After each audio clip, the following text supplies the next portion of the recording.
ہم بات کرتے ہیں عید پینتیکوست کی، اس دن آغاز ہوا تھا کلیسیا کا۔ کلیسیا کی تعداد میں اضافہ ہوا تھا، 120 میں 3000 پلس کر دیے گئے تھے۔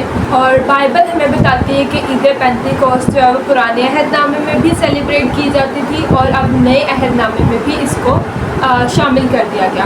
یہودیوں کی عید تھی اور اسے فصل کاٹنے کی عید کہا جاتا تھا، جسے آپ دیکھ سکتے ہیں احبار 23 باب میں۔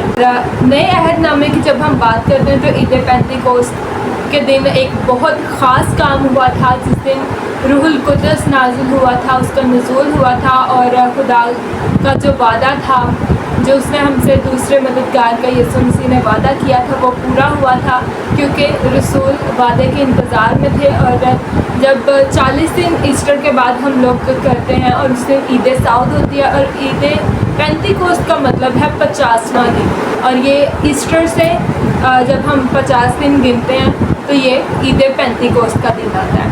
اور اسی طریقے سے پرانے عہد نامے میں جب فصل کی کٹائی ہوتی تھی، اس کو سمیٹنے تک کا جو پروسیس تھا وہ سارا 50 ڈیز میں کمپلیٹ کیا جاتا تھا، اور اس کے بعد اس کو ہیکل میں لے کے آتے تھے، اور وہ پہلے پھلوں کی عید بھی اس کو بولا جاتا تھا عید پینتیکوست کے دن۔ بہت سارے یہودی پوری دنیا سے یروشلم میں اکٹھے ہوتے تھے۔ اور ناظرین، جب ہم بات کرتے ہیں خدا پاک روح کی، تو اس میں ہم لوگ اس کو تثلیث میں بہت واضح طور پہ دیکھ سکتے ہیں کہ تثلیث میں 3 چیزیں ہوتی ہیں، یعنی کہ خدا باپ، بیٹا یعنی کہ مسیح، اور تیسرے نمبر پہ آتا ہے پاک روح یعنی کہ روح القدس۔ اب خدا سے آپ بہت واضح طور پر واقف ہیں، یسوع مسیح کو بھی آپ اچھے سے جانتے ہیں، لیکن آج ہم بات کریں گے خدا روح پہ، خدا پاک روح پہ، ٹھیک ہے؟ خدا پاک روح یعنی روح القدس، یہ ہمارا مددگار بھی ہے، ہمارا وکیل بھی ہے، اور ہمارا استاد بھی ہے۔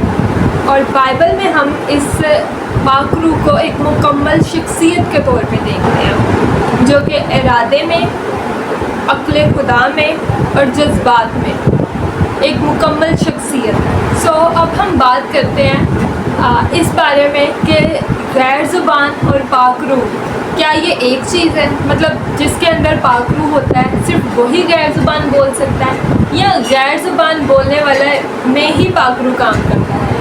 تو اس کو ہم ہر اینگل سے دیکھنے کی کوشش کریں گے، اور سیکھنے کی اس میں بھرپور کوشش کریں گے کہ ہمیں خدا پاک روح جو ہے وہ سمجھ آ سکے، کیونکہ خدا کا کلام پاک روح کے بغیر ہمیں سمجھ میں نہیں آ سکتا۔ یہ پاک روح کی رہنمائی سے لکھوایا گیا، پاک روح کی رہنمائی سے ہی ہم اسے سمجھ سکتے ہیں۔ تو اب ہم بات کریں گے غیر زبان، بیگانہ زبانوں کے بارے میں۔ ناظرین، بائبل ہمیں 3 اقسام بتاتی ہے غیر زبان کی، اور پہلی قسم وہ ہے جس کو زبان کی سب کو سمجھ آ رہی ہے۔ دوسری، ناظرین، جب ہم بات کرتے ہیں پہلی قسم کی غیر زبان کی، تو اسے آپ دیکھ سکتے ہیں اعمال 2 باب 6 سے 8 آیت میں۔ اور جو دوسری قسم کی غیر زبان ہے جس کی کسی کو سمجھ نہیں آتی، اس کو آپ دیکھ سکتے ہیں پہلا کرنتھیوں 14:2 میں۔ اور تیسری قسم کی غیر زبان جس کا ترجمہ ممکن ہے، وہ آپ دیکھ سکتے ہیں پہلا کرنتھیوں 14 باب اس کی 27 آیت۔ ناظرین، غیر زبان نشان تو ہے مگر ایمانداروں کے لیے نہیں، غیر ایمانداروں کے لیے۔ آئیے دیکھتے ہیں بائبل کیا کہتی ہے۔ جب ہم دیکھتے ہیں پہلا کرنتھیوں اس کا 14 باب اور اس کی 22 آیت میں، تو لکھا ہے، بس بیگانہ زبانیں ایمانداروں کے لیے نہیں بلکہ بے ایمانوں کے لیے نشان ہے، اور نبوت بے ایمانوں کے لیے نہیں بلکہ ایمانداروں کے لیے نشان ہے۔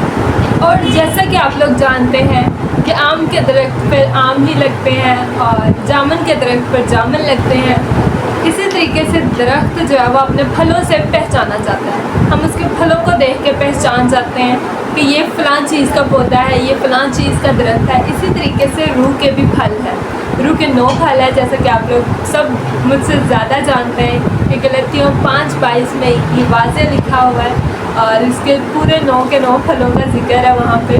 اور اگر یہ 9 کے 9 پھل ہم میں ہیں، یا ان میں سے کوئی ایک بھی پھل ہے، تو پھر ہم کہہ سکتے ہیں کہ سچ میں خدا کا پاک روح ہم میں کام کر رہا ہے۔ اور ہم صرف غیر زبان بول کے اسے پروف نہیں کریں گے کہ ہم میں خدا کا روح کام کر رہا ہے۔